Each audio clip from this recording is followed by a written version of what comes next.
বাংলাদেশের সবচেয়ে বাজে ইনফ্রাস্ট্রাকচার হচ্ছে আমাদের কুমিল্লাতে। কুমিল্লা নিয়ে কিন্তু বিগত সরকারের একটা অ্যালার্জি ছিল। গত 20 বছর তো বিএনপি ক্ষমতায় ছিল না। 100রও বেশি মানুষ এই রাস্তায় দুর্ঘটনায় মারা গিয়েছে। মাননীয় স্পিকার, এই প্রকল্পটি এই মুহূর্তে অর্থায়নের নিশ্চয়তা নেই। মাননীয় মন্ত্রী যে উত্তর দিলেন, এই উত্তর আমাকে অনেক বেশি আশাহত করেছে। প্রতিনিয়ত যে দুর্ঘটনাগুলো ঘটছে, এটির দায়ভার কে নিবে? মাননীয় স্পিকার, কুমিল্লা সিলেট মহাসড়কটি দেশের দক্ষিণ পূর্বাঞ্চলের সাথে উত্তর পূর্বাঞ্চলের সংযোগকারী প্রধান অর্থনৈতিক করিডোর। কুমিল্লার ময়নামতি থেকে ব্রাহ্মণবাড়িয়ার দরখার পর্যন্ত মোট 54 কিলোমিটার এই মহাসড়কটি 4 লেনে উন্নতি করার কাজ 2022 সালে শুরু হয়ে 2026 সালের জুনের মধ্যে শেষ হওয়ার কথা থাকলেও বর্তমানে এর কাজ প্রায় স্থবির হয়ে আছে।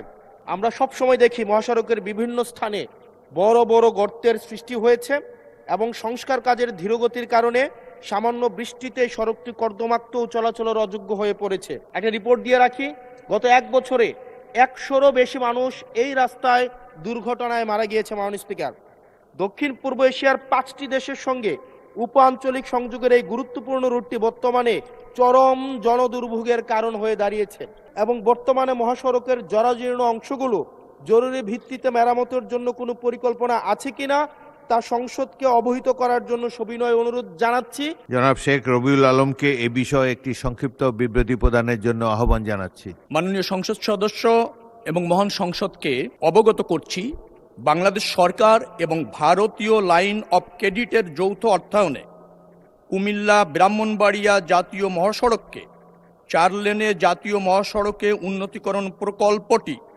ইতিমধ্যে একনেক সভায় অনুমোদিত। প্রকল্পটির মোট ব্যয় 7,188 কোটি 66 লক্ষ টাকা।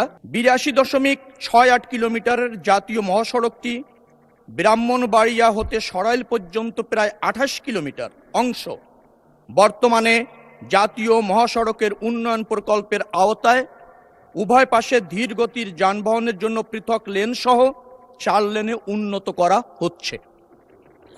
বর্ণিত প্রকল্পে বাস্তবায়ন হলে বিভাগীয় শহর চট্টগ্রাম এবং সিলেটের মধ্যে সড়ক যোগাযোগ নিরাপদ এবং উন্নত হবে। সুপারভিশনের জন্য পরামর্শক প্রতিষ্ঠান নিয়োগ করা হয়েছে। পরামর্শক প্রতিষ্ঠানের প্রকল্প মহাসড়কের ডিজাইন চূড়ান্ত করা চলছে।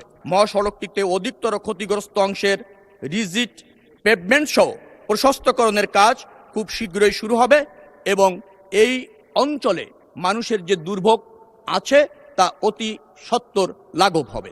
ধন্যবাদ মাননীয় মন্ত্রী। মাননীয় সদস্য মোহাম্মদ আবুল হাসনাত এ ব্যাপারে একটি প্রশ্ন করতে পারেন।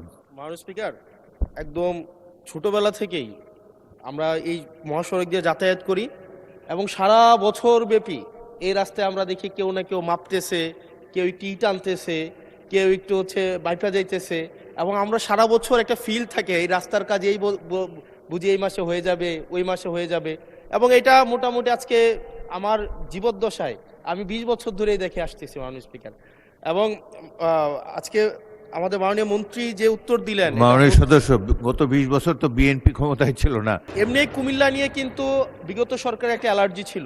কুমিল্লার শুনলে একটা অ্যালার্জি এবং এই সংসদেও কুমিল্লাকে কটাক্ষ করা হয়েছে মাল্টিপল টাইমস এবং কুমিল্লা একটা স্বনির্ভর একটা উপজেলা শুধুমাত্র রেমিটেন্স যোদ্ধাদের কারণে।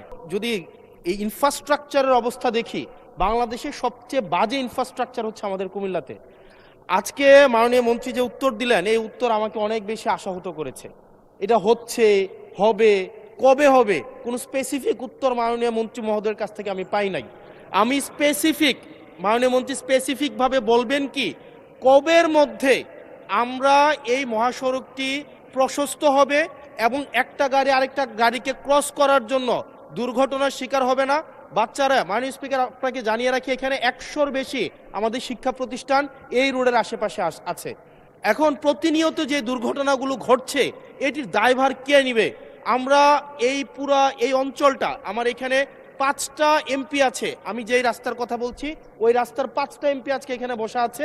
ধন্যবাদ। সবাই আমাদের এলাকার কাছে আমরা লজ্জিত। মাননীয় স্পিকার, আমি প্রথমেই উল্লেখ করেছি যে এটি একনেকে পাশ হওয়া একটি প্রকল্প যার দৈর্ঘ্য 82.68 কিলোমিটার, কিন্তু জিওবি ফান্ড এবং ভারতের যে অর্থায়ন লাইন অফ ক্রেডিট, সেই ফান্ড প্রত্যাহার হওয়ায় এই প্রকল্পটি এই মুহূর্তে অর্থায়নের নিশ্চয়তা নেই। আমরা জিওবি ফান্ড থেকে করব নাকি অন্য কোনো জায়গায় অর্থের যোগান দিব সেই ব্যাপারে কাজ করছি। তবে 28 কিলোমিটার যেটা কথা আমি বলেছি সেটির কাজ চলমান আছে এবং সেটি বাস্তবায়ন হতে চলেছে। বাকি যে অংশটা আছে সেটা আমরা ফান্ড সার্চ করছি, ফান্ডের নিশ্চয়তা হলেই দ্রুততম সময়ে শুরু হবে। যেহেতু একটিকেও আপনার অনুমোদিত প্রকল্প, অথবা আপনি ধরে নিতে পারেন সরকার এই প্রকল্প বাস্তবায়নে বদ্ধপরিকর এবং প্রকল্প বাস্তবায়ন করবার জন্য দ্রুত গতিতে সরকার কাজ করছে। ধন্যবাদ মাননীয় স্পিকার।